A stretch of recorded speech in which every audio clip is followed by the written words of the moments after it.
Dans cette somptueuse baie du Mont-Saint-Michel, ce haut lieu où l'âme respire amplement, nous voilà devant l'une des merveilles de l'Occident.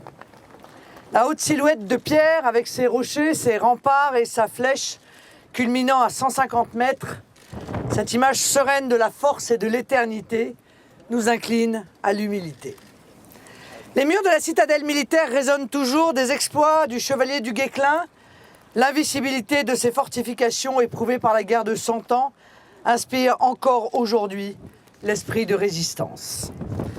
Ce point de rencontre entre la terre, la mer et le ciel, unique au monde, fut pendant des siècles l'aboutissement tant attendu de la longue marche des pèlerins. Il est aujourd'hui le symbole de l'esprit français.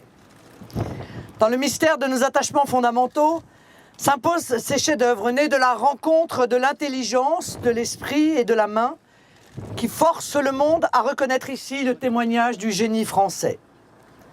Pour nous, Français, ces hauts lieux de notre mémoire nationale évoquent au plus profond de notre âme la fierté d'être Français, le plaisir de vivre comme des Français, le désir de le rester. La beauté des armes, elle sauvera le monde, nous enseignait Dostoïevski. Une beauté présente devant nos yeux, une beauté vivante comme le Mont Saint-Michel, cette sublime pyramide, selon la très belle expression de Victor Hugo, associe de mystérieux qu'elle ouvre le cœur.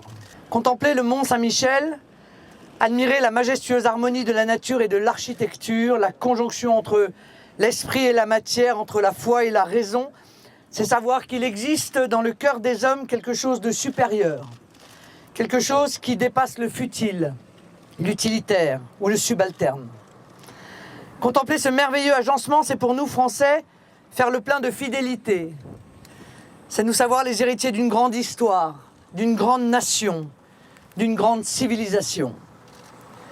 C'est aussi ressentir une certaine aversion pour les désastreux abandons, parce que nous éprouvons le besoin de continuer inlassablement le chef-d'œuvre, de poursuivre cette belle et grande aventure qui s'appelle la France, de se sentir porté, même dans les périodes de doute ou de déclin comme aujourd'hui, par le génie du renouveau. Parce qu'ici bat le cœur de la France. C'est d'ici que j'ai choisi de lancer un appel à l'unité des Français. Notre pays est aux prises avec un double totalitarisme, vous le savez, le totalitarisme islamiste et le totalitarisme mondialiste financier. L'un et l'autre portent atteinte à nos valeurs de civilisation, à notre conception de l'homme, à notre vision du monde. L'un et l'autre nous exposent à la division par le communautarisme ou l'individualisme, à la soumission des hommes et encore davantage des femmes, à la marchandisation du monde. En leur opposant le beau projet de la nation française, nous triompherons du délitement de notre communauté nationale et du projet d'asservissement au tout économique ou au tout religieux. C'est uni que nous surpasserons cette barbarie aux deux visages. C'est uni que nous retrouverons pour notre pays la voie de la grandeur et pour chacun d'entre nous celle du bonheur.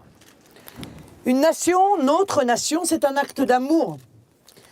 Elle est un lien sentimental invisible qui unit des hommes au-delà de leurs origines dans une volonté de partage.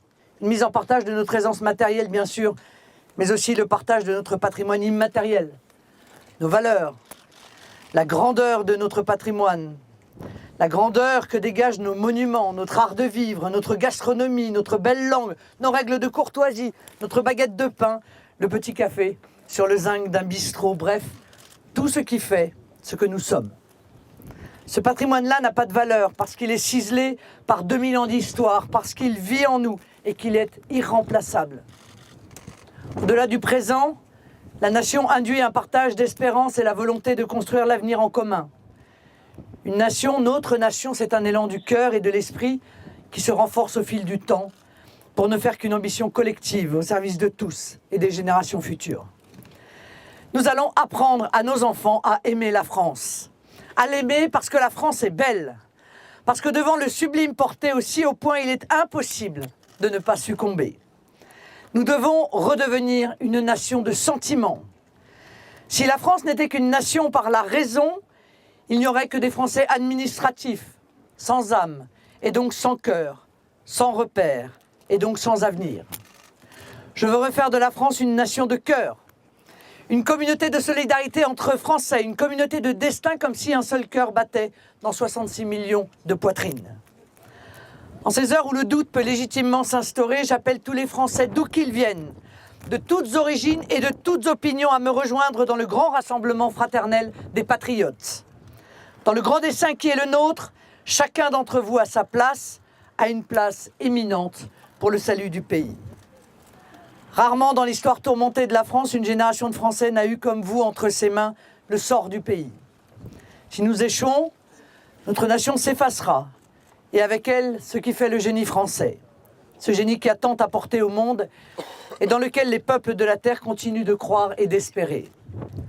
Dans cette œuvre de redressement de notre pays, que l'urgence et le risque du danger imposent, je crois qu'aucun Français de cœur ne peut se dérober.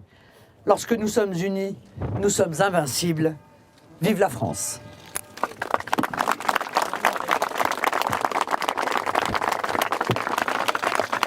Maintenant, nous allons partir à la conquête de ce mont Saint-Michel et j'espère bien entendu que nos amis journalistes nous suivront.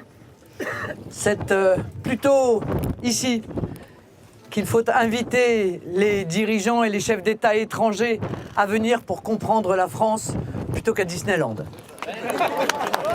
Bravo, Marine.